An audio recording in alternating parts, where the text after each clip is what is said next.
Admiral Van, and all of you, thank you for your testimony here today. In the aftermath of the Key Bridge accident, there has been a lot of conjecture about the cause of the accident, some of which has been widely irresponsible. I understand that the investigation is ongoing and you're limited in what you can share. But that said, can you say whether at this point there is any evidence at all that the accident was caused by a cyber attack? Ranking Member, as you know, we have representation from Coast Guard Cyber Command on the Coast Guard's Marine Board of Investigation, which is working in partnership with the National Transportation Safety Board's investigation.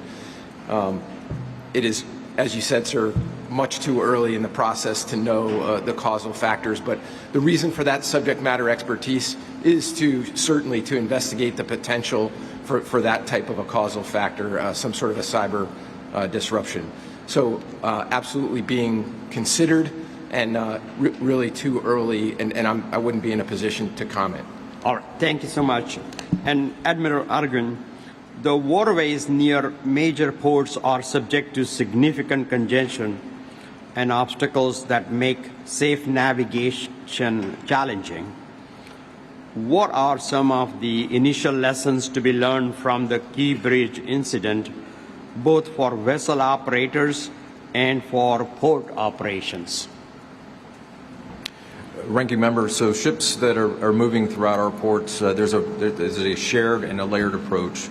And there are a variety of different ways that we attempt to prevent the bad thing from happening. And that involves skilled mariners at the helm. It involves pilots that are uniquely positioned and experienced in operating in those particular waters. It's the inspection and investigation of vessels, the oversight of vessels to ensure that the systems that have been designed to meet certain requirements are effectively operating in the way that they're supposed to. It is the aids to navigation to ensure that the channel is properly marked. It's access to information. All of those pieces of information come together to ensure that commerce can operate safely. And when any one of those elements fails to meet expectations, being able to understand why that failed and then build resiliency into that system is important. And we constantly are looking at those challenges on a regular daily basis at our captains of the port. Thank you, Admiral. And Admiral Argun and Admiral Van, I appreciate your testimony before our subcommittee on some of these same topics back in February. At that hearing, we discussed in details the actions the administration announced in February to bolster cybersecurity at ports. These actions will require significant effort from the Coast Guard to implement.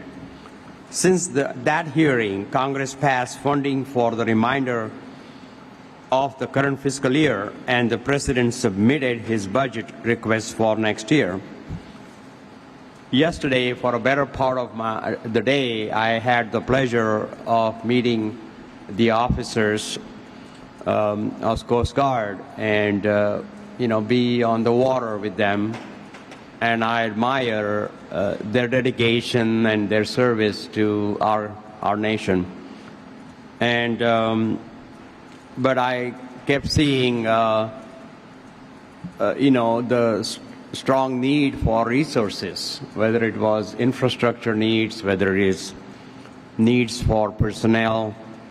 As these challenges continue to grow, to have a well-funded, well-staffed Coast Guard is so important. And that became very apparent as I was traveling through and working with them. So what resources does the Coast Guard require to advance and then implement the rulemaking, inspect for compliance, and otherwise ensure the recently announced efforts are carried out effectively? Does the Coast Guard's budget request include the necessary funding? Ranking Member, So we certainly appreciate the subcommittee and committee's support, Congress's support for Coast Guard budgets. The Commandant's been very clear. For the Coast Guard to meet its current and future demands, we need to be a $20 billion organization by 2033 to meet all of those requirements.